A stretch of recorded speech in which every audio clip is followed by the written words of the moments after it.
I've been having a bit of fun this last month. What are you doing? Done a fair amount of drinking. Oh. That's your version of fun? Well, racing has been fun, and it's going well, and also been, having fun off track. So, are you waiting on something? No, I was waiting on you. Are you ready? I've been waiting on you. Oh, okay. Let's do this.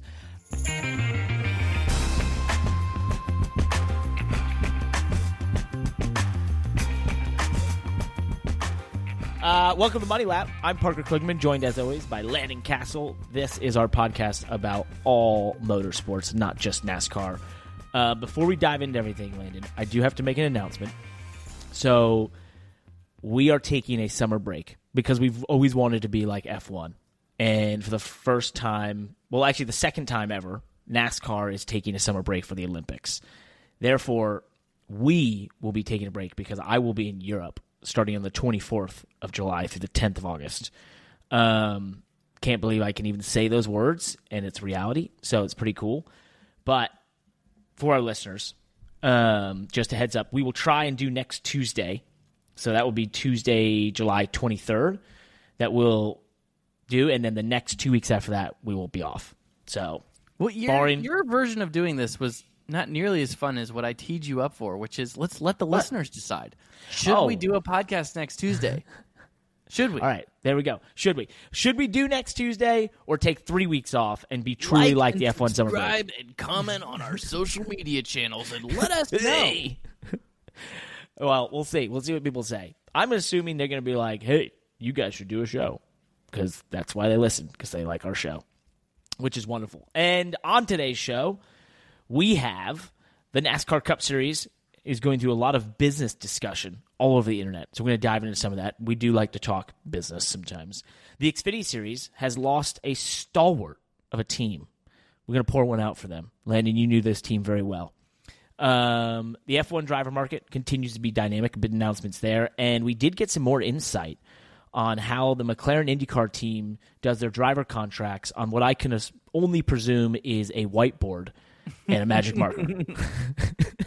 And much, much more. But we start, as always, with the PR lap. We got one new review in Apple Podcast, 5 stars from Tiny Baby Turtle. He said, real conversation I had this week. Hey, you should listen to the Money Lap. Why? It has the best racing news that has all the insights and none of the clickbait. But who cares what reporters say? They don't know anything. But these guys are stock car drivers and have years of industry experience to go with the technical knowledge. But I like F1. Cool. They do that too.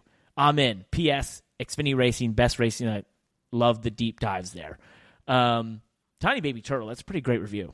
Gave us a whole conversation. Do you think Tiny Baby Turtle had that conversation with somebody or with themselves? Or Definitely with himself. Thank you, Tiny Baby Turtle. None of the clickbait, which is a real testament to our social team, who I'm pretty sure does their darndest to find some clickbait titles and get you guys to click. So we do. We really better, do. Social team. We really do try.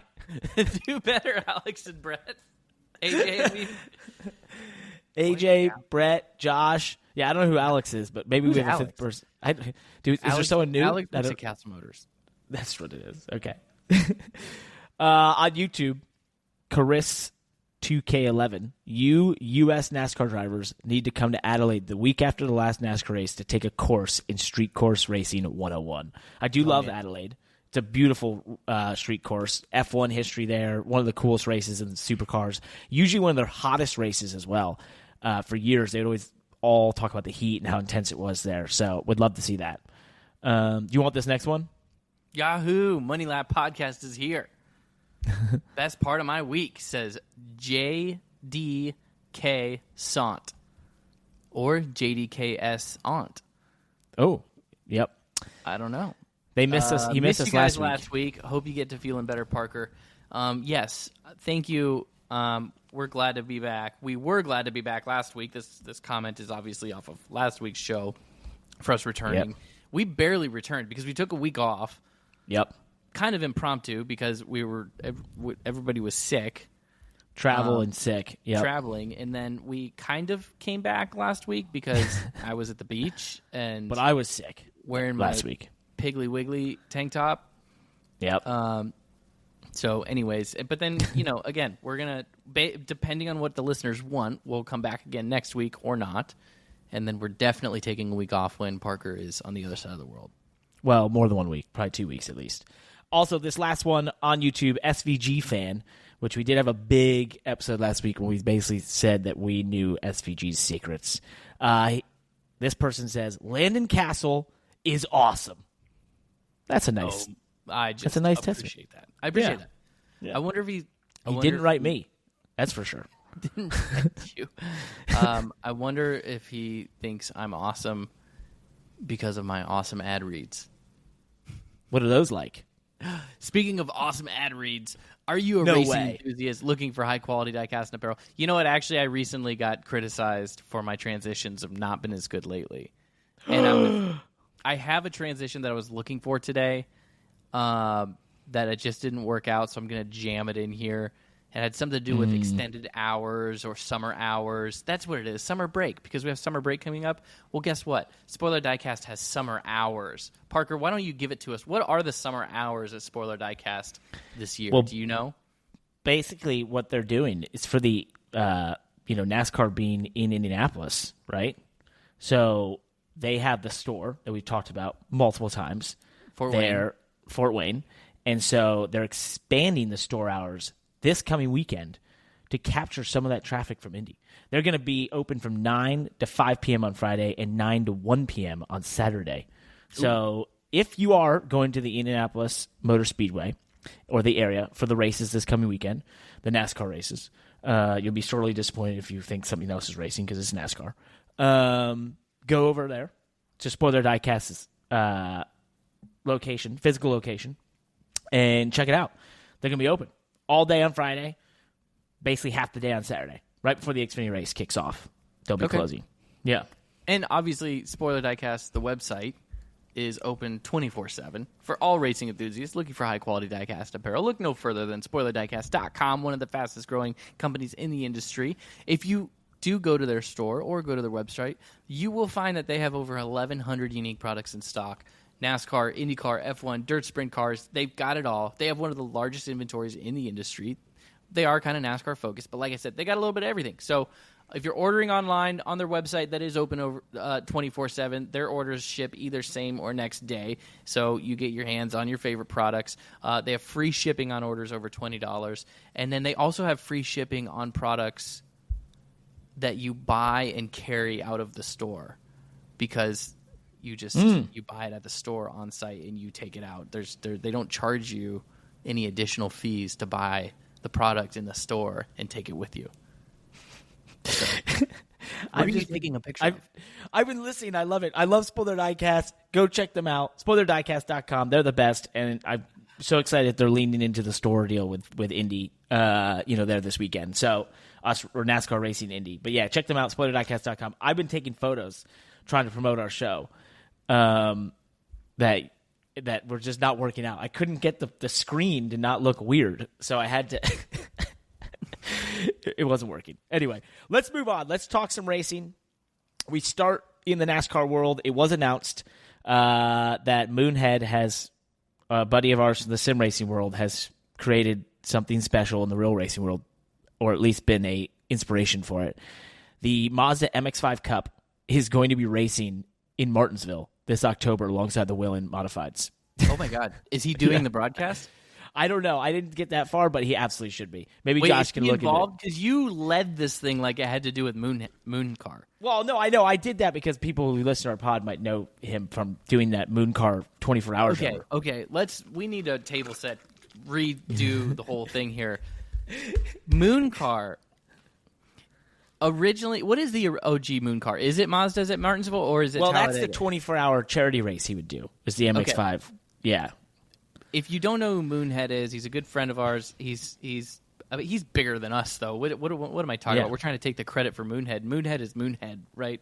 So just all you have to do is go on social media and search Moonhead or any iRacing community, and you're going to find you will be purely entertained. Go to YouTube, search Moonhead. But he hosts the most entertaining races on iRacing, and one of them is Mazda MX-5 Cup cars at Martinsville, in specifically a 24-hour race of these cars at Martinsville, going through the nighttime, the whole thing. Yep. Have you guys ever raced? I've never raced in it. that? No, we didn't do it. Oh my gosh, I did it one year. I was dead. So you're telling me, Parker, that Mazda MX-5 Cup cars are actually going to race in real life at Martinsville? Yes, real life. So I've actually, part of my training with Chevy drivers on iRacing, we would get together and get in iRacing sessions together and just put together random cars and tracks, and it's a really good part of the training program. But one of the random car track combinations we would run was Mazda MX-5 Cup cars at Martinsville. Just because, and this is in all seriousness. This is not just goofing around. This is like, how do you get in something that's abnormal, right, and put it in an unusual environment, and then pick up on the details and intricacies of just driving adaptation, right? It's a training strategy. So this is a car track combination that is very unique, very very interesting. That'll be fun. I hope love that it. Moonhead gets a little bit of credit for this. I hope that he gets an opportunity to voice over the He's got to broadcast. be in the booth. They got to have him on the broadcast. Like that's just a fail. May not have the bleep button fast enough, but they should just turn him loose. They should. So Let it happen. that does bring in the guest appearances here. Maybe we can get a ride for this race. Maybe. Ooh. We'll have to investigate. I would we can love see to how. do that. Yeah. October perfect. 26th is when it is. I believe it is happening. It's a doubleheader. It'll be. Where's NASCAR? 100 laps. Let's see. Where will you be? It might be Yeah, cold. where will I be? Well, because Martinsville can always be cold. It can always be 100,000 degrees or cold, but there is nothing in between. I've never stood at Martinsville and been like, this is the right temp. Like, I'm glad about this temp. It is. You will be in Homestead, but I won't be in it. Well, here you could do the double. This could be bigger than the Indy Coke 600 double. You could do the Homestead Miami race and the Mazdas, the Miatas around Martinsville. Well, Landon's going to have to represent the money lap. I've already done a Mazda race at Road America, and I qualified on the front row. So, no pressure, but you got to get to it. Let's keep moving along. Lots of NASCAR media rights deals, information starting to sort of trickle out with all the new media partners that have come on into NASCAR for next year. You have the CW taking over Xfinity. You have Amazon and Turner coming into the Cup Series. Mm-hmm. And so, of course, there's a lot of discussion about talent. And Adam Stern had a article he put out basically saying that there was names like Marty Smith, who used to be, with ESPN, could potentially be a part of some of these deals. So we'll see. It's going to be an interesting time. A lot of new names, a lot of current names, of course. Yeah, we don't have to spend a ton of time on this section, but to see Marty Smith kind of brought back into the conversation for NASCAR to be actually part of a NASCAR broadcast, I think I want to get your thoughts on that. Mm-hmm. Well, he was a part of the. I'm just going to answer my own question or okay, be cool. a witness here, but good luck. I think that Marty, bringing him back onto a NASCAR broadcast is kind of interesting to me, potentially, and a good idea, because he, in my mind, I don't know super deeply his background, but he kind of started at a NASCAR, right? Yep. And then he's become a little bit bigger than NASCAR, right? Like, he spent a lot of time with ESPN and other sports, right? Particularly Correct. college football, and he's a recognizable name and voice on a lot of different sidelines outside of just NASCAR. And so I think it could be a very good compliment to NASCAR to bring him back onto NASCAR broadcast. Yeah, and he was involved. A recognizable voice and face for people who know Marty Smith not because of NASCAR. Yep.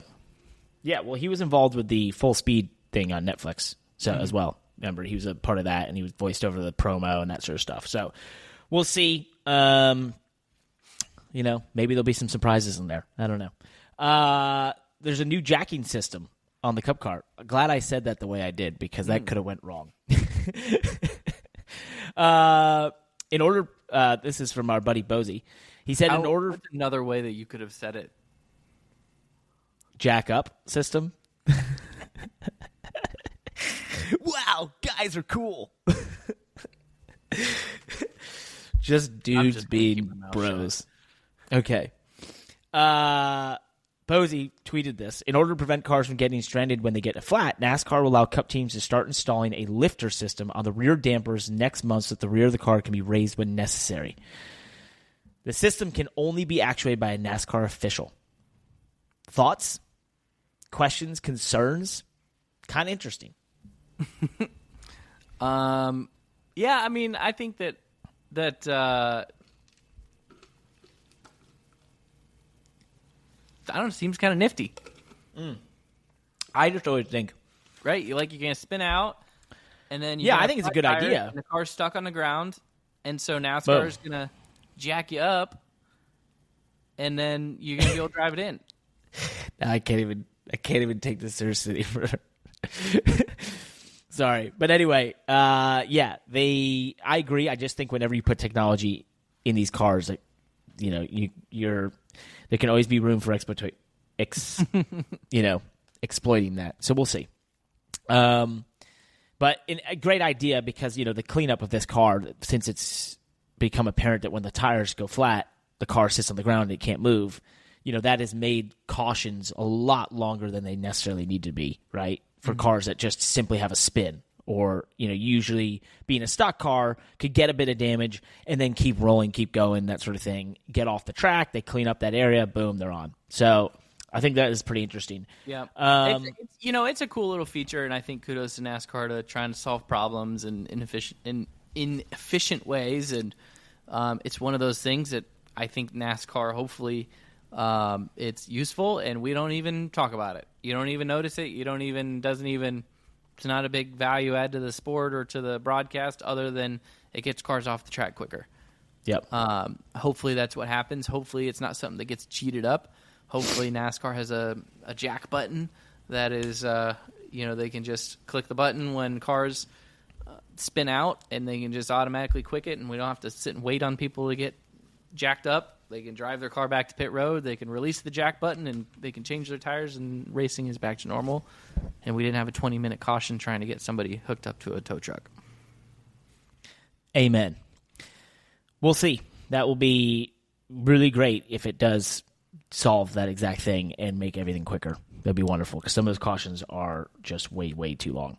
Let's talk. Yeah.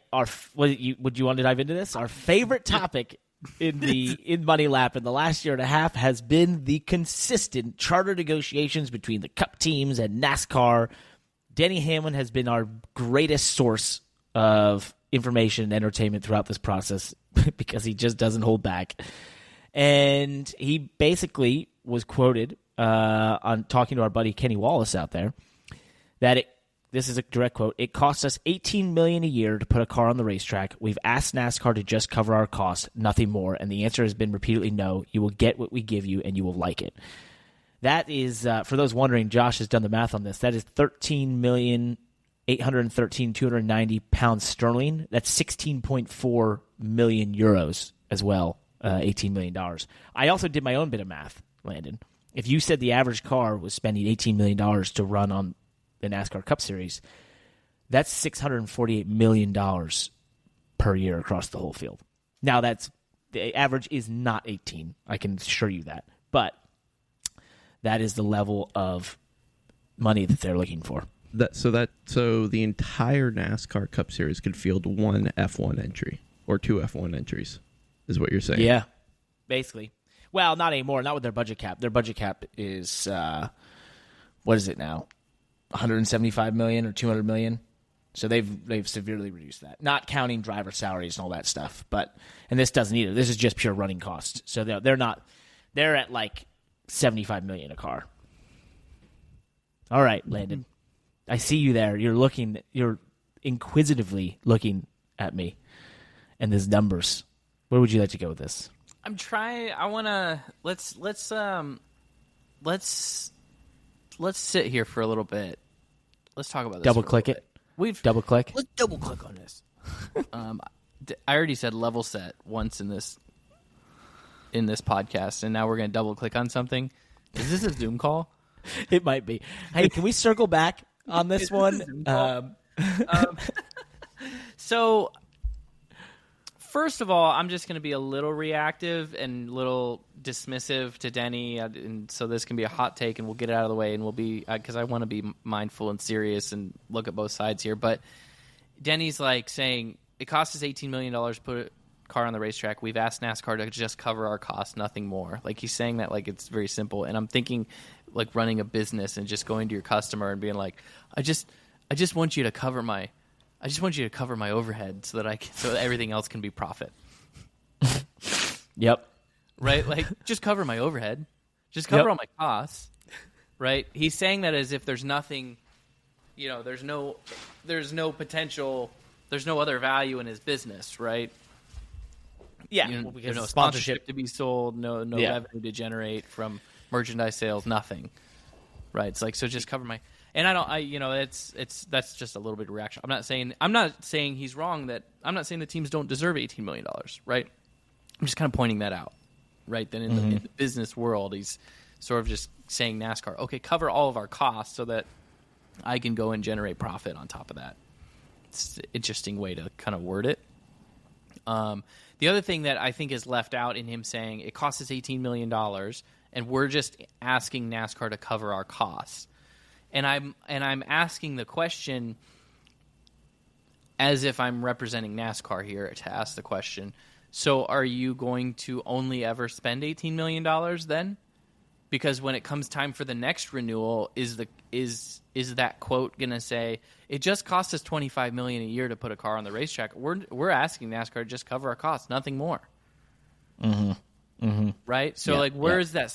I guess that's and I wonder if that is part of some of this breakdown between the two parties. Is there a balance of NASCAR saying, look, you guys, your cost to put a car on the racetrack is not our fault, right? I feel like if I'm NASCAR wanting to react to that quote, Denny Hamlin saying, it costs us $18 million a year to put a car on the racetrack.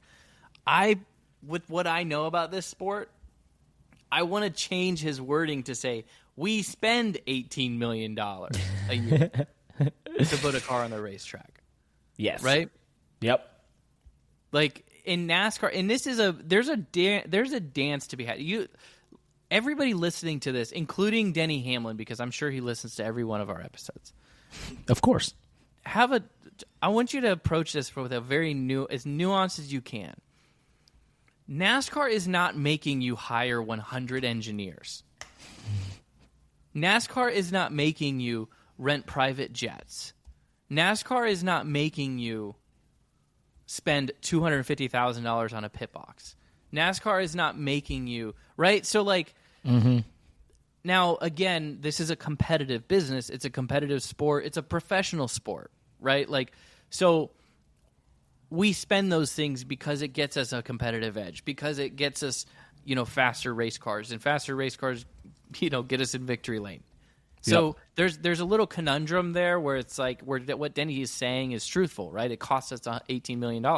He's trying to field a competitive team, and it takes $18 million to field a competitive team. NASCAR has kind of always had this. I want to say NASCAR is always, but NASCAR's position in hearing these team owners sort of complain about how much it costs, NASCAR can very easily take this position that it's like, we're not making you spend $18 million, right? Yep. The car only costs $250,000, right? And we actually only let you buy 7 of them, right? I don't know where you're spending the rest of the money. Mm-hmm. So obviously, I'm being a little extreme and unfair to that because it takes people and car, to build them and take them to the racetrack. But there's this kind of tug of war back and forth over. I think NASCAR can easily say, well, then don't spend $18 million. Spend 10. Right? Spend 6. Mm-hmm. You guys, you team owners with your association, right, that you put together, why don't you guys all agree not to spend $18 million? You're only spending it against each other. Yep. It's a good point.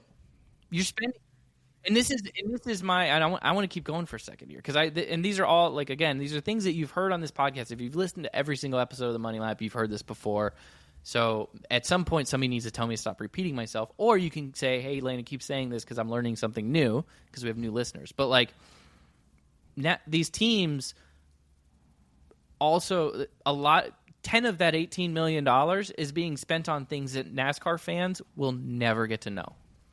Yep. Will never be marketed to them, right? Technology and tools and engineering and information that will never be known to them, right? At least in the NFL, where 80% of a team's budget is in the player salaries, we know the players, right? We see their names; they're on the jerseys, right? Yep. You can at least buy the jerseys of every dollar that's being spent on those players.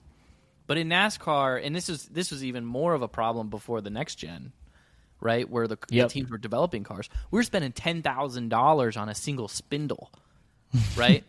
Mm-hmm. And I've said this on the podcast before. Imagine going to your sponsor and having to be transparent about where you're spending their money. Yep. Hey, Clorox, I need another $1 million this year because my manufacturing department and my research and development department just developed a $10,000 spindle, and we need 20 of them this year. Yep. Right? Yep. So, this is that tug of war between what Denny Hamlin is saying and I think where NASCAR can really dig their heels in. And you can see an impasse between the two, and it sounds like there is an impasse at this moment between the two over, like, it costs us $18 million to race. And NASCAR say, why? That's your own fault. Yep. I'm not making you spend $18 million. Okay, I'll stop. I didn't want you to stop. I thought it was a great monologue that you've gone on here. Well, it's just it's like this. There's this impasse there. Like, I think I haven't been in any of these conversations, but I've been in so many of these conversations over the years on both sides. I've talked to team owners, I've talked to NASCAR, I've talked to people of both opinions, right? And we've heard bits and pieces over the years about, are the teams going to agree to some kind of spending cap, right? It flashes up every once in a while. I feel like this time last year it was flashing up again, right? Yep. Like, are they going to have some kind of spending cap? Is there going to be a spending cap? And it's never. I don't feel like it's gotten a ton of traction because we haven't heard about it in months, right? It sounds like the teams in NASCAR are again at some kind of impasse here, and so we're not listening to any discussions about spending caps. But to me, that is kind of one of the fundamental problems and fundamental flaws that can lead to an impasse between the teams in NASCAR. Is because NASCAR is sitting here saying, okay, if I give you $18 million, you're just going to come back in 5 years from now when we re-up the next deal, and you're going to want 25. Yep. Right? And then you're going to want 50, then you're going to want 100. Yep. And so... Well, they probably made some headway because it was reported 2 days ago that SP Global upgraded Speedway Motorsports credit rating. Despite expectations, it will have a lower EBITDA, which is a fun thing, because of NASCAR's next media cycle. And basically the quote was, beyond 2024, we believe the company's deleveraging efforts will slow due to the transition to a new media rights agreement for the 2025 through 2031 NASCAR seasons, which includes increased allocations for racing teams at the expense of promoters. So obviously there is some expected change, and the teams have made some headway. Coming from who? Analysts? That's coming from Speed. Yeah, and the Speedway. They're analyzing Speedway Motorsports Inc. (SMI), who's still publicly traded. So these are Wall Street analysts? Analysts, yep. Who have basically they're basically saying that they believe that the teams have gotten a larger share, that will be part of this new deal. I'm very interested. That is an interesting report. Who do you trust? A team owner with a podcast giving you real time, who has a record of giving real time, accurate, up to date news and grumblings over what's going on, and an owner on a podcast this week saying we're at an impasse. Yep. Or an analyst on Wall Street who we don't know. I mean, I guess you could probably find the analyst that's upgrading their credit rating. It's an analyst SP Global. They haven't done a lot of work with them, to be honest. I'm not usually working I don't know on my who credit SP ratings. Global is. Are they? Do they? I think they're large. I mean, they you're sound not gonna large. find I guess we won't be able to get who their source is that makes them believe that. Well, I believe they're global because they're SP Global. It sounds like they're global, but I mean, is there a Wall Street analyst that's literally giving this the insight? This insight based on news that was months ago that made it sound like they were going to reach? I don't know. That's an interesting. That's an interesting report there. I'm gonna have to look into that more myself. I'm gonna take Denny Hamlin at face value, right? And I don't really. I mean, race teams and team owners have a history of just purely lying to the press when it comes to stuff like this. Right? Put it bluntly. That driver, or we're committed to that team, or everything's fine, or we're not selling, or whatever, and then they turn around and just do the opposite of what they just said. So I still take it with a grain of salt. But I don't know. I'm going to take Denny Hamlin at face value. I mean, he obviously has an agenda, and he's extremely biased, and he's willing to use his voice to and swing his weight in his favor. But I'm going to take him at face value. If he says that they're at an impasse, I believe him. Why would he say otherwise? Yep. I don't have any. We'll see. We'll see where it goes. I don't have much more information. You know what I think is going to happen? Can I make a prediction? Yeah, go ahead. My prediction, might be an extreme prediction, so I guess I need to make a prediction and then a likelihood of this happening. But my prediction in the scenario that there's no charters is that the teams get somewhat close to the money that they're asking for, but without charters. Yep. That's what I think is going to happen if we don't get a charter agreement. Now, basically I think a top 36 thing. Teams break down and they take less money, or and they're able to get like some kind of term that they want on their charter. I'm not saying that I'm predicting that a charter agreement won't be reached. I'm just saying that if a charter agreement isn't reached, NASCAR will give the teams the money per race that they want. They just won't get charters. So then, and that's how NASCAR is going to. That's how the NASCAR will overcome the threat of teams potentially striking and sitting out races. Because NASCAR is going to say, okay, well, we're not going to give you charters, but we'll pay you $1 million to start the Daytona 500. Because I do believe it's worth it. I believe it's worth it to NASCAR to pay the teams $18 million a year. Yep, I think it is. That's a high number. It's a high number. It's a lot of money. What are we averaging before this? We were averaging 6.5. So maybe not 18. I don't know. Maybe it is 18. I think that it is worth it for NASCAR to pay the teams somewhere near what they're asking for. I think it's worth it. But I don't think that NASCAR has to do it. I think that NASCAR has all the leverage. I think that NASCAR does not need to give up permanent charters, long-term agreements, guaranteed starting positions, and all that money. I don't think they need to do it. So I think that NASCAR is absolutely in a position to say, hey, if you want your charters, if you want long-term agreements, then we'll give you a 3%, 5%, 10% bump over the last deal, just like we got. Or what I guess, I don't know what NASCAR's bump was, but let's just say it's an equal bump, right? We'll give you a bump, just like we got. Everybody else got a bump, you get a bump too. And we'll continue the charter agreements. Or, if you were out at a nightclub, that sounded like... yeah, we'll get a bump. Everybody gets a bump. Or we're just going to scrap this whole charter thing. You guys can fight for your food, and we'll make sure you eat pretty good. I could see NASCAR doing that. Nothing would surprise me. Let's put it this way: nothing would surprise me because the more I've been in this sport, the more I actually lean towards the craziest option because it's normally if it's entered the frame of possibility, then it's probably the most likely. So and that's just the way I go. That scenario, That's so. There's my scenario number 1. Scenario number 2.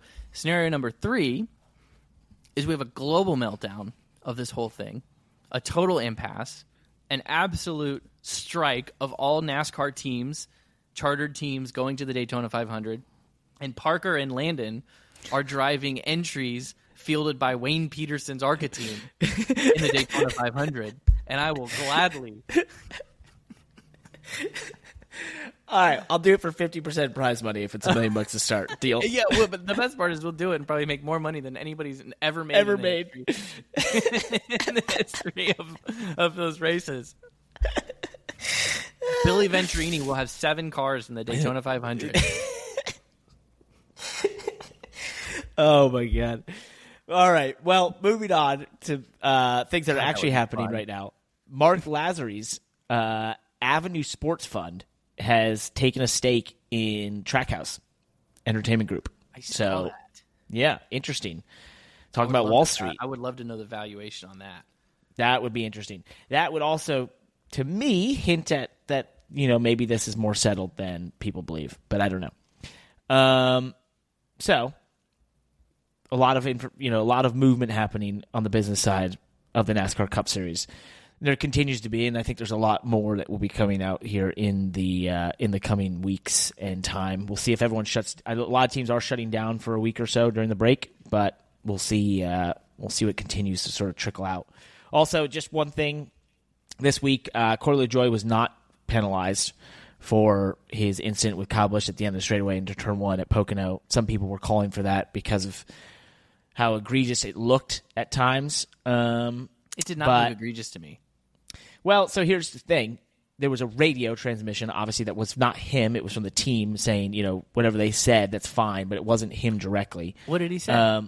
They were like, he deserved it. Don't worry about it. Like what does that sort of mean? Stuff. Well, just saying like he did it intentionally is what people were insinuating. Intentionally. I'm not saying he did. Completely different things. Kyle Busch deserving to get wrecked and admitting that you wrecked him intentionally are not the same. Second of all, Corey was not the one that said those things. And third of all, the wreck itself did not look like an egregious intentional wreck. I think looked like a misjudgment to me. It just looked like a misjudgment. It looked like a mistake. Yeah. Now, for people that want to rip Corey LaJoie, for wrecking and causing wrecks, and if the guy's having a rough year or whatever, they people have their opinion of Corey LaJoie. I'm not. That's fine, and this can be a continuation of those incidents, right? Because and now we've all had it in our careers. We've all had those moments when you get sloppy. That's what happens, right? So if you want to believe that Corey LaJoie is getting sloppy, then this is a shining example of it, right? But there is like nothing in that made me think he did it on purpose, right? Like I watched Corey's breakdown on his podcast and showing the whole, Kyle hitting the chip and how it kind of messed up the timing. I'm with him on that. I don't disagree at all. Well, here's what I think he could have quashed the whole thing. By the way, I am going to tease on Corey a little bit, and I love. Maybe I should call him in but like, I don't think that getting on a podcast and doing a full-on breakdown to try to exonerate yourself over how you wrecked a NASCAR champion and the most NASCAR wins of all time. I don't know if that's like really a good idea. I think he probably would have just been better off getting on his podcast and been like, man, I kind of screwed up. Exactly. I didn't mean to do it. Kyle was racing me like an asshole, and so I didn't really feel too bad about wrecking him. But I can tell you I didn't do it on purpose. But I'll take responsibility for that. It was my front bumper on his rear. I think that is all week I've felt that way. What? All he had to do was all week I've said all the people I want to talk about it, I was like, all he had to do was when he saw the replay, say, hey, man, I made a mistake. Shit, I'm sorry. And by the way... And because it looked like... The first time I saw it, I was like, oh, he misjudged going back up. Like, that happens. Misjudgment. Shit, You know what's really hard about that? And I'm gonna just add to the misjudgment, and we're not entirely going down a full analysis of this, but I guess we are drivers, and that's what we should be doing on the Money Lap podcast is deep dives. What's really hard about that position that Corey was in and Kyle's in at the end of that straightaway at Pocono, that straightaway is so long, you're not accelerating anymore. Mm-hmm. So it's, shorter straightaways, and it sounds crazy to call shorter straightaways, like even Michigan a shorter straightaway, or Charlotte a shorter straightaway. These are big tracks, but at the end of those straightaways, we're still accelerating, right? Mm-hmm. But at Pocono, that straightaway is so long, you're barely accelerating more. Like, you've almost flattened out. You're pretty much flattened out the acceleration. And that, from the seat at 200 miles an hour, that makes it very difficult to judge, like, depth perception. Well, also that corner, because, Denny Hamlin talked about it on his podcast, and I'll tell you right now, like, when you're in the top lane, you're looking at the cones on the right side. 3 cones, 2 cones. All right, shit, I'm supposed to brake somewhere around here, and it's a pretty normal, and it's a pretty normal braking point. Like any other lap, like, you don't drive it that much further because, to your point, you are going so fast already. So, what's that? Well, so for us to kind of go to this, I guess at the same time, we're first of all helping exonerate Corey from this, to me, asinine idea that he did this on purpose, but also at the same time driving home the point where I want to smack Corey upside the head and just be like, hey, how about you just own it? Yeah. Right? Yep. Like, just own it that you screwed up, or that you misjudged something, or that, and maybe he kind of did, I don't know. But, like, at the end of the day, when you're in this kind of down bad scenario of people ripping on you for wrecking a lot or whatever, the best thing to do is knock it out and point blame. And there are a lot of drivers I'm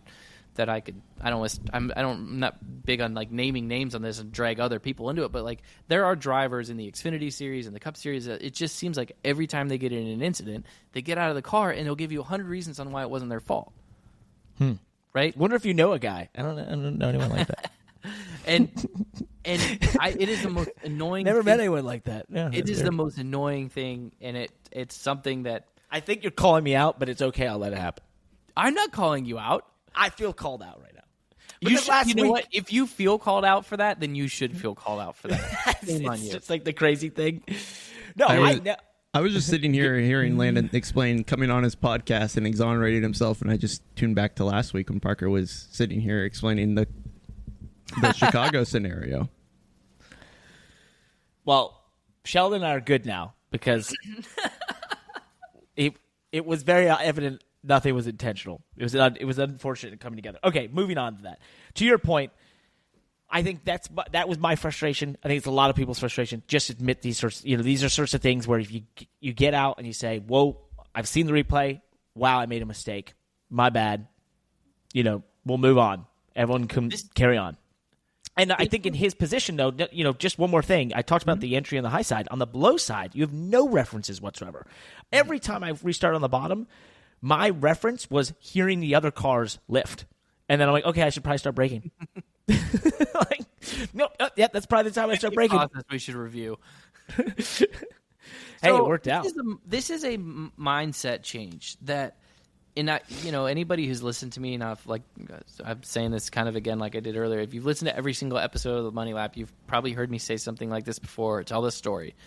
But, maybe Corey needs to reframe his mindset when it comes to these incidents. I had a mindset change at the end of 2012 going into 2013 that I think reshaped my career. And that was, it started with super speedway racing because I was frustrated that in my first couple of years of racing Cup, I think I wrecked in almost every super speedway race I was in. When I drove for James Finch, I had some good races. I would run well. I would draft well. I'm pretty sure I wrecked in almost every super speedway race. When I drove the BK racing car, I think I wrecked in almost every super speedway racing. And I didn't cause any of the wrecks.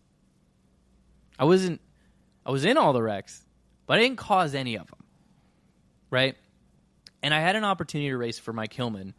And I remember going into my first super speedway race where I was like, I have to find a different way to race at super speed. I need to figure out why I'm wrecking at these super speedways because I'm not causing these wrecks, but somehow I'm in all of them.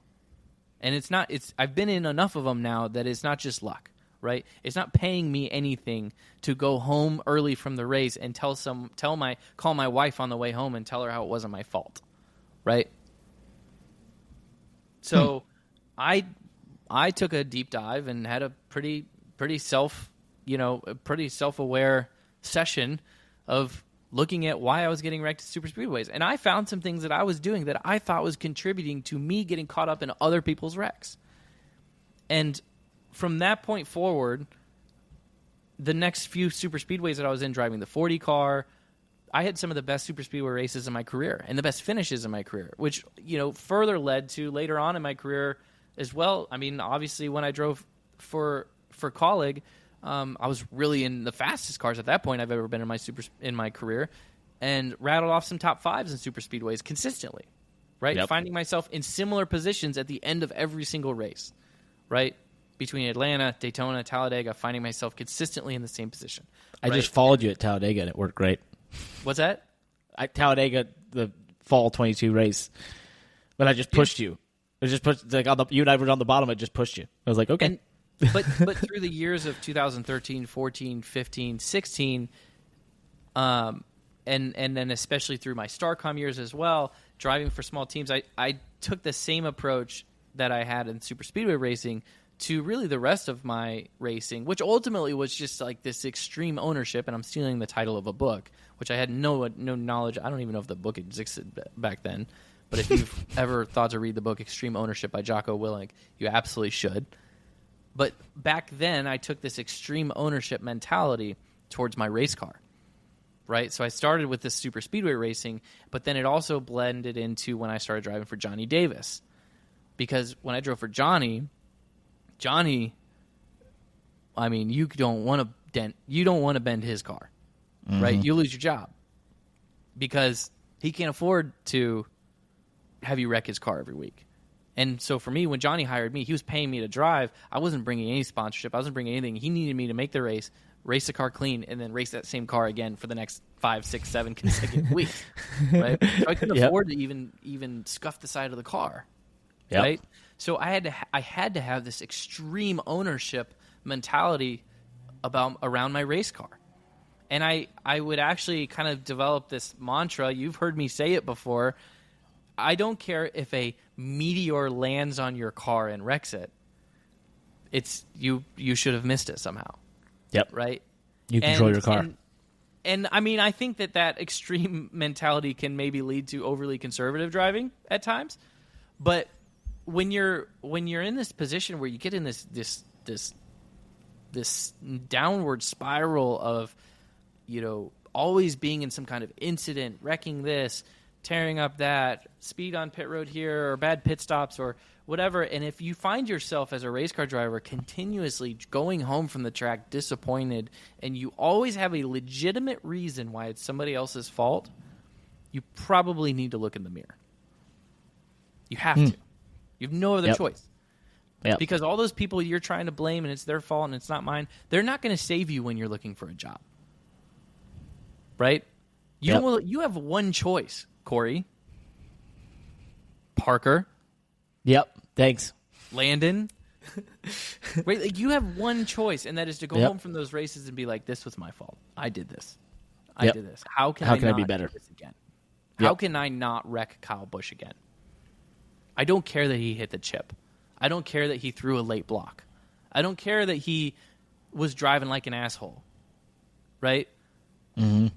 Like, you cost yourself a day. You cost yourself a good run. You cost yourself damage on the car. Speed, right?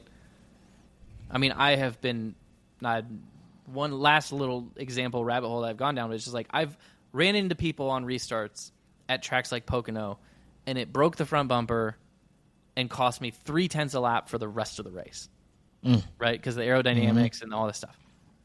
And nobody knew any different. I didn't wreck. I didn't come home on the wrecker. I didn't, wasn't involved in a caution, but I went from being a 6th place car to a 13th place car just because I wasn't paying attention on a restart. Mm-hmm. Right? Whose fault is that? Who owns that? You want to just sit and be pissed off at the guy that brake checked you, who doesn't even know who he did it to, who doesn't give a shit, who's going to forget about it, or are you going to own it? Dude, that was a moment for me last year at New Hampshire, if you remember. I had that same thing. I destroyed the car on a restart. I'd never done that really. And, I had started like struggling. I was going through a tough period of restarts, and I was trying to make more ground on them. And I just was like almost overly that point of the race, like overly aggressive trying, and it like same thing. I remember you and I talked about it. You gave me a tip about how to think about the restart zone, and then I just from that moment on like incorporated an entirely different way to tackle the restarts and what I'm focused on. And knock on wood, we haven't had an incident since. So I think that those moments are important because at the end of the day, you control your race car. Mm-hmm. It's your nose at the front of that thing. You are at the end of the day where the rubber meets the road, and you can make it happen or not. And I think that's definitely one thing. As I got back full time, I started to think more about it. Like to that, and I think this is a trend for people in all walks of life, which is the less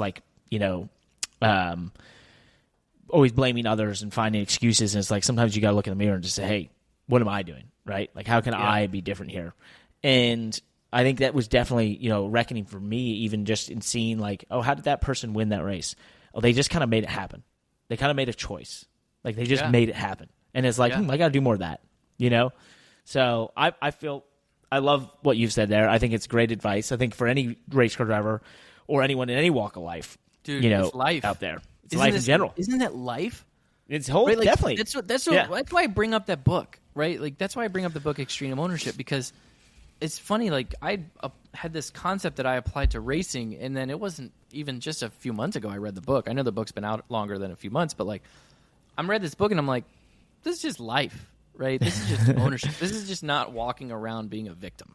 Yeah, right? Exactly. Victim mentality. That's what I was looking for. This is That's just not walking around living. You got to avoid it. Finding an opportunity to be a victim, right? And and finding, pacifying yourself with like your own self. You create this own, space where you're just a victim, and it gives you this short term relief, but it is not going to help you reach success. And so we went really deep with this and really serious with this, and it is a very deep and serious conversation to be had. And I know we used Corey LaJoie originally as the example for this, and just this one. And I don't, so for Corey, because I know you listen to every episode of this podcast too. I don't want you to think that I'm, that whatever condition you're in and mindset you're in is as serious as what we're taking this, right? We're taking this to the extreme, but I do hope for you. Because you have an opportunity at Spire Motorsports, and you potentially have this opportunity with Rodney Childers coming on board, that like, hey, if there is any opportunity for you to reframe your mindset to take advantage of this, now's the time. Now's 100%. The time. Love it. Because you have he is a tremendous race car driver. He's faster than what I can do in those cars. I can tell you that. I've driven the same cars as he's driven. I had to set my car up differently to drive. Well, that's just race car drivers in general. But like, I don't drive his cars. I had to drive my own cars, right? I had to drive my own setups to beat him. I couldn't just hop in his cars and beat him, right? So he's a good driver. He knows what he's doing. He's plenty capable. So it's just there's a mindset there, and if there's any opportunity for Corey to adjust his frame of mind to take advantage of this opportunity with Rodney Childers, hopefully next year, I hope he can do it, right? Because this next gen car, we've seen on his best day, he can win. In the last gen car, when Corey and I were racing together in the Cup Series, grinding it out, right? And we raced, I raced against Corey at BK Racing, and he drove for Mark Smith. Alex Bowman drove for Tommy Baldwin. On our best day, we were running top 12, top 15 on our best day. But in the next gen, your best day is a win. Yep. Yeah. No matter what team you're driving for. It's good advice. Well, let's move it forward. The one thing, I don't want to dive too deeply in this because you actually mentioned the next thing we're going to dive into. You don't even realize it. So they did announce that there's going to be tire options for the Richmond race coming up on August 10th when I get back from Europe. So they'll have a prime tire and an option tire. We don't need to dive into all this now because if we do a pod next week, which the fans can vote on, I guess, the listeners. How extreme are the tire options going to be? I don't know. I don't know the particulars. Maybe Josh. Josh, you have the particulars? My eyes glaze over a little bit on these because we've seen this multiple times, and it just doesn't seem to have the effect for oval racing like it does in road courses. But it's like the tire options need to be the wet weather tire and the regular tire. And they have which to it might use be 3 sets of the wet weather might tire be that. and 6 sets of the regular tire, and that's it. Those are the tire options for the race. it might be that large. Josh, what is That'd be it? cool. All we have here is a softer option tire will reward with more short-term grip balanced against the risk of less long-term durability. They have explained That didn't tell us a anything. soft tire to all of us. So Okay, That's what they did. We'll see. The first time they tried this in the All-Star race several years ago, I think it might have been 10 years ago, I don't remember. But they made wasn't a big valiant effort. And ultimately, they had 2 tires that were within a tenth and a half of each other. I think the interesting thing about the soft tire, hard tire option is normal tire. At least for me as a fan, is it makes a race like Richmond somewhat intriguing to want to tune into. Because I can tell you, every time we go to Richmond, I'm pretty sure I don't need a melatonin to go to bed because it puts me to bed. I agree with you, and you're right, and I'm on the same page. Is the sheer announcement of it makes it interesting, but by the end of stage 1, we will know if it is truly interesting or not. And that is I might be a little dramatic here, but I'm just gonna say that the difference between the tire compounds needs to be like 3/4 of a second. Otherwise, I'm not interested. Yep. If the difference in the tire compounds is only 3/10, then that's just like regular field. I don't know. Maybe 3/10 would be good. Half a second would be getting it done. Half a second difference. Is getting. I'm gonna just go ahead and say it's got to be minimum half a second. It's got to be half a second. Otherwise, you bolt on the option tire and can go a half a second faster for like 10 laps. I'm listening. You've intrigued my interest as well. Let's move into the Xfinity Series. We're headed to Indianapolis this weekend. We were at Pocono last weekend as well. I finished 8th. We can talk about that in a minute. But first and foremost, we just need to pour one out for JD Motorsports. Johnny Davis. I know. Landon. They filed Chapter 11 bankruptcy back in April, and they have sold their points to Alpha Prime Racing for the number 4 car, which will now be the number 45 for Alpha Prime. But a stalwart of the Xfinity Series, a guy you just mentioned you drove for, hired you, had you, he ran it like a business, had it run into the ability to hire a driver like yourself and go out there and get great runs. Ryan Preece drove for them and got an opportunity to go to the Cup Series. Ross Chastain drove for them, got the opportunity to show what he was doing and get to nicer cars, and then boom, into the Cup Series. I think it's it's a sad day. I was just talking to Johnny this past weekend and helping out one of his drivers just understand what Pocono was like. So, I don't know. You got a favorite Johnny Davis story, JD Motorsports story you want to dive into, or what would you want to say about this? My favorite tidbit about Johnny. I mean, I love Johnny Davis. I wouldn't be who I am without him, and I think one of my favorite my favorite things about the Johnny Davis experience was getting paid every week on pit road with a handwritten check. I can't tell you how many times I would, by the time I got back to the hauler, if I put the check in my pocket and then it was sweaty and wet and I had to dry it out before I could scan it with my phone and deposit it. But the first time I drove for it, nothing says NASCAR more like that. The first time I drove for him, and after the race, I got out of the car on pit road, and he came over with his briefcase and opened it up and flipped through a bunch of checks and just handed it to me and said, "Good job today, son. Thank you very much. Thanks for all you do." That's what he would say. Thank you for all you do. And you know what? In this game, the fact that he paid you and he paid you in a timely manner, every time, stand up. That's every stand time. up. Never got I've driven behind. for small teams. Never missed a week. Only one team ever, they're no longer around, they didn't last very long, that didn't pay me. Every other team I've ever driven for paid me. And there were times where I said, I'm going to be surprised if this arrives. And then it did. And it cleared. And I'm like, I think I can count on one hand one team that did pay me on time. oh, my God. You had different experience. Even some of the big teams that you would think pay on time. It's like, hey, we're like 3 weeks behind on checks. Can I get caught up? Well, on time is relative. I meant like if it arrived at all within the fiscal year, I was pretty much like, that's on time.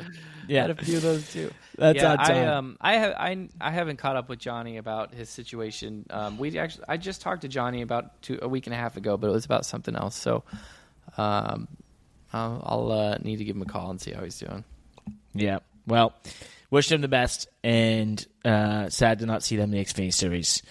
But it is definitely a very competitive Xfinity Series right now. There's no doubt. Across NASCAR's 3 national series, the competition level and just the level of funding across each series throughout the field is astonishing. So, I think we've all been benefiting from, the enthusiasm of 2020 and 2021 into now, and it's continued to pay off, which has been good for NASCAR. I did mention we raced Pocono. We finished 8th. It was a solid day. We were really fast at stage 3.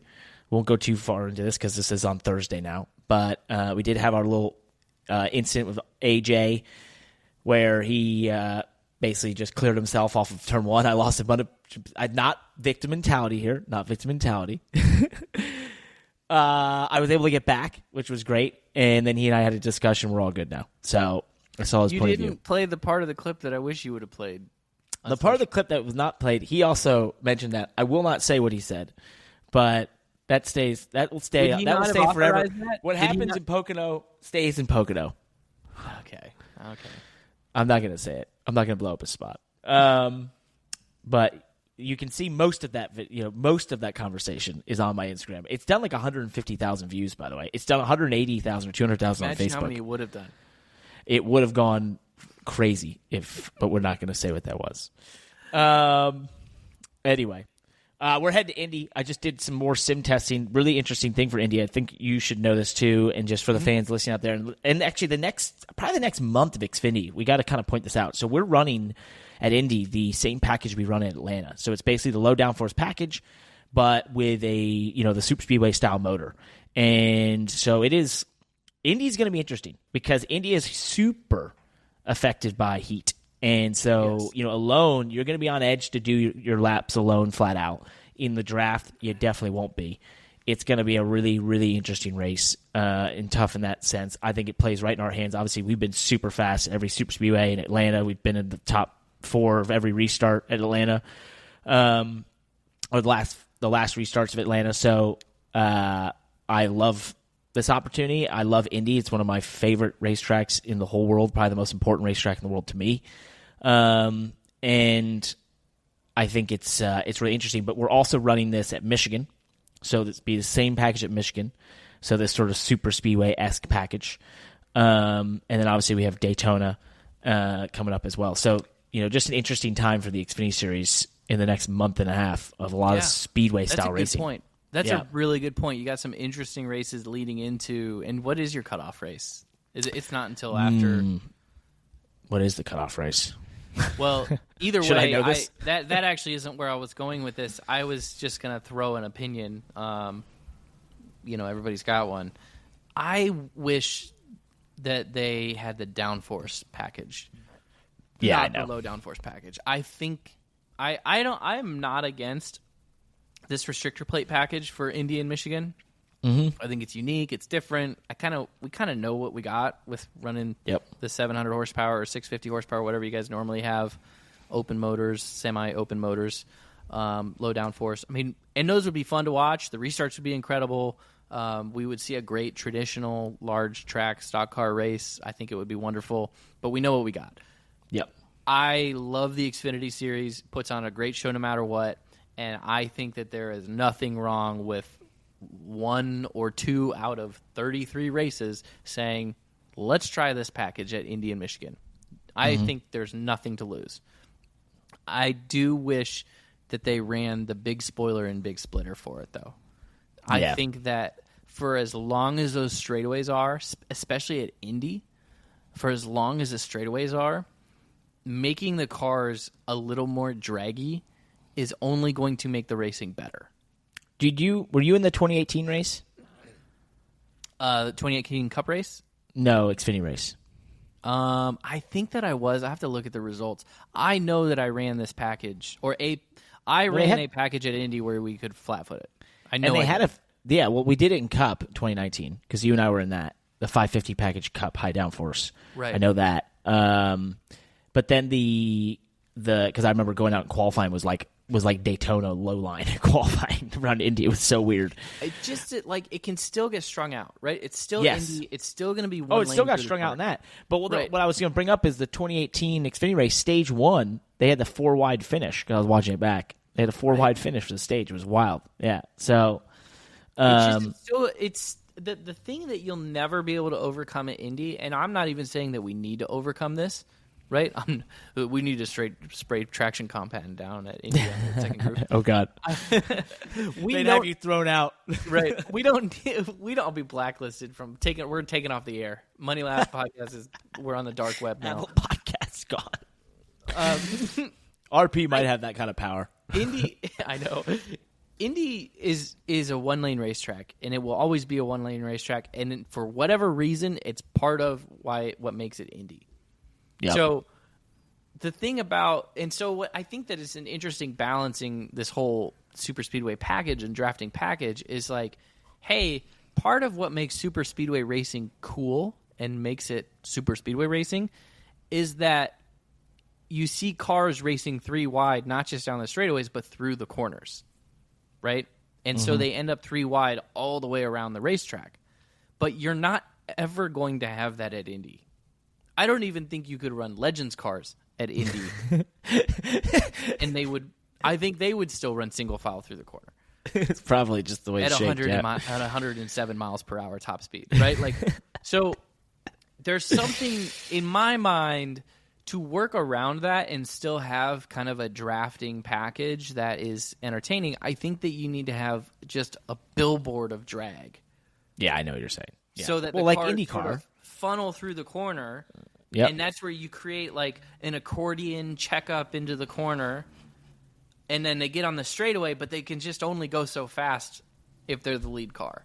Yep. Right, and then they fan out, and it's like super wild, multi 4-5 lanes wide or whatever. But then they still have to funnel out and sort of create this accordion into the corner. So the downside to me is reducing horsepower helps that, and Xfinity cars still push a lot of air, even with the small spoilers. But the small spoilers and small splitters, it's just like, they're not draggy enough. I think that you're going to have some really good restarts. I think you'll have some good big runs. But I think that the leader, the top 2, the top 3 cars will still have the potential to kind of run away from the field. Yep, I agree.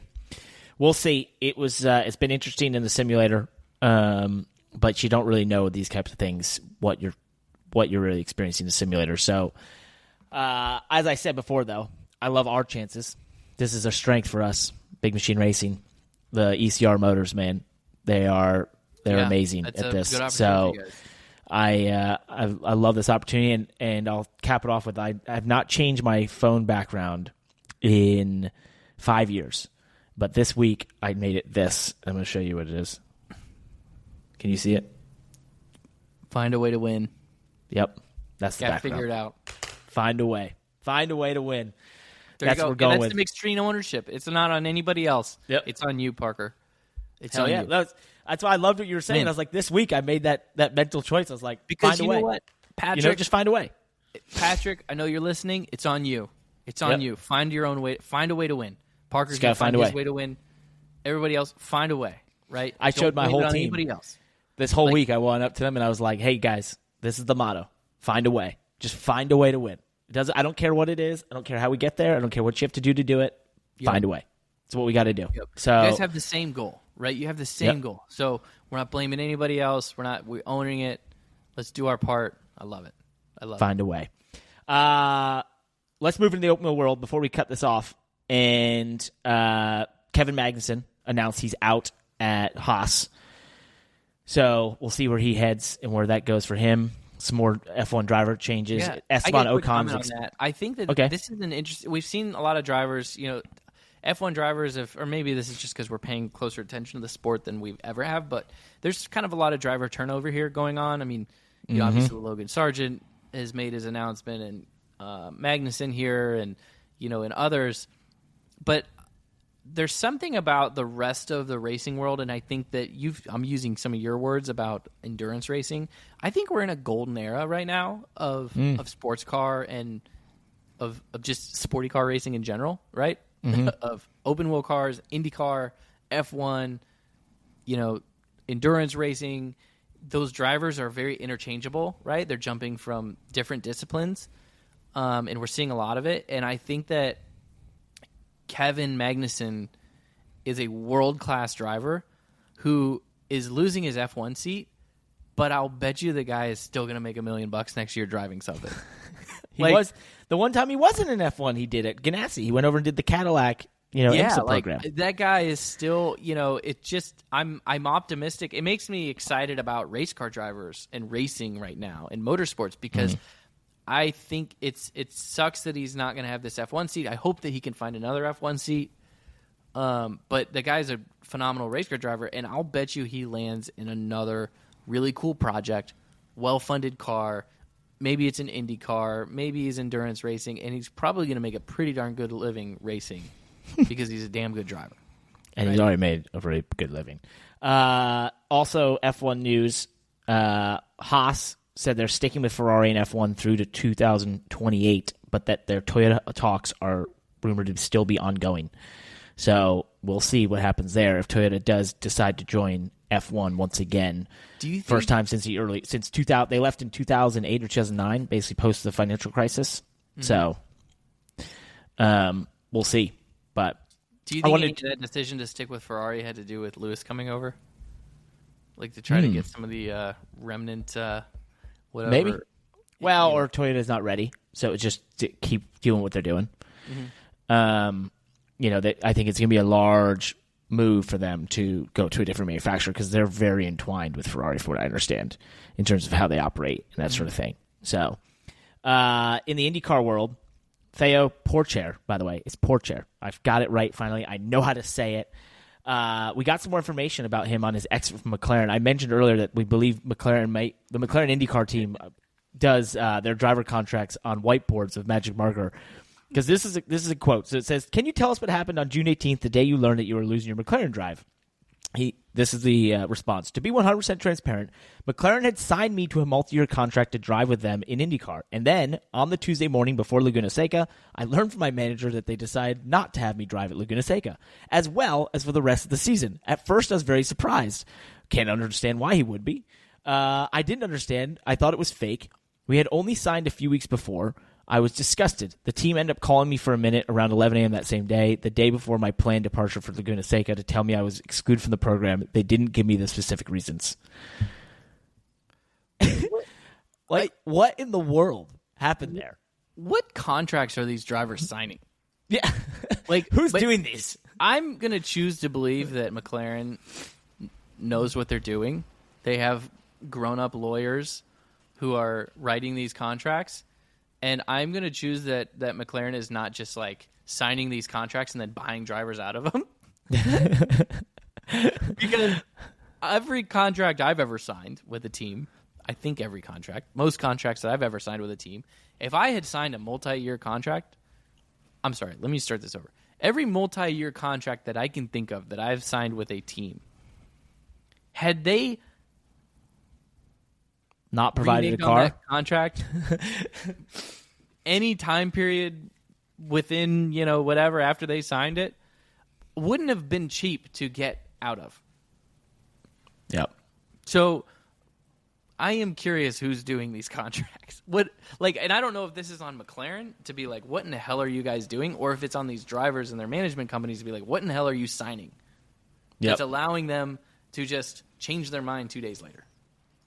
And we've raved over the driver market in IndyCar and talked about like, wow, drivers are valuable. These teams want them. They're hiring everywhere. Maybe not.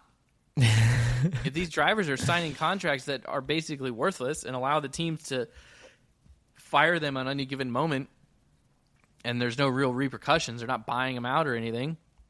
Yep. What kind of leverage do the drivers really have in IndyCar? How good is the driver market really in IndyCar? If that's I don't. Yeah, it's.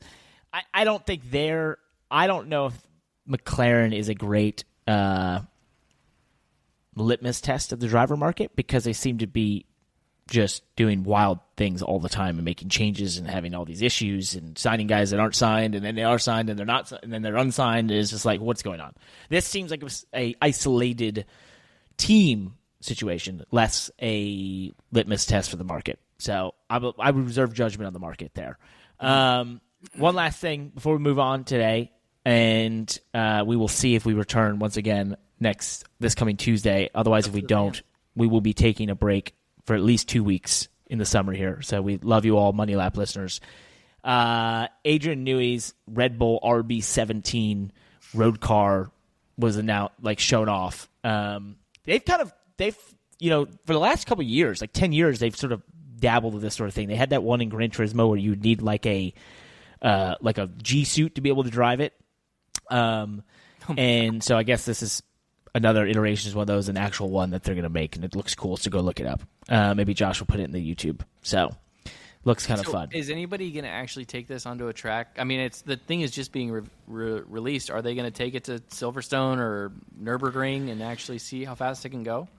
Because the headline that I read said that this thing is supposed to be capable of F1 lap times. Yeah, and it's got a V10, naturally aspirated V10 engine that redlines at 15,000 RPM. Yeah, baby. So 1,200 horsepower. Yeah, they're saying they're going to make 50 of them. So I don't know. It looks absolutely wild. I can tell Very you where cool. 2 of them are going. Yeah, I will say this. I get a blue one. Yeah, you get a blue. What's that? I think they're probably all blue. I don't usually get excited about hypercars these days, but this is the kind of thing where it's so different than the normal hypercar. I like the Mercedes AMG 1. I think it's a cool project. These are cool to me. I like this. This is interesting. When they try to incorporate some F1 technology and that sort of thing, or say a goal we're going to go F1 lap times, that's pretty wild. So this is I like it. The ultimate how I want to die as a rich guy. A white-haired rich guy going 220 miles an hour at Thermal Club in my Red Bull RB17. No. And on that note, take me to heaven. Take me right then and there. For all the Money Lap listeners, we love you. We have talked forever, Landon, and we had him in the waiting room here. Oh, shoot. But we're not going to be able to bring him on. That is Kyle Busch. Even post this instant with LaJoy, obviously going through a tough period. I spoke to him on the pre-race show this past weekend and asked him, is this the toughest period of his career? He said, yes. I've been at the top, and right now I'm definitely not there. I wanted to get into that, but we do not have the time. Hopefully we're back Tuesday. If we are, we're going to get him on then. Otherwise, we're taking a couple-week break. We love you all. Thanks for listening. Peace. Thanks for listening to the Money Lap. As always, check out themoneylap.com for the best 5 minutes in motorsports, or sometimes just the coolest stuff in motorsports, delivered directly to your inbox 3 times a week. Check us out on YouTube. We're growing fast over there. And, of course, Twitter, TikTok, Instagram. We're all over the internet.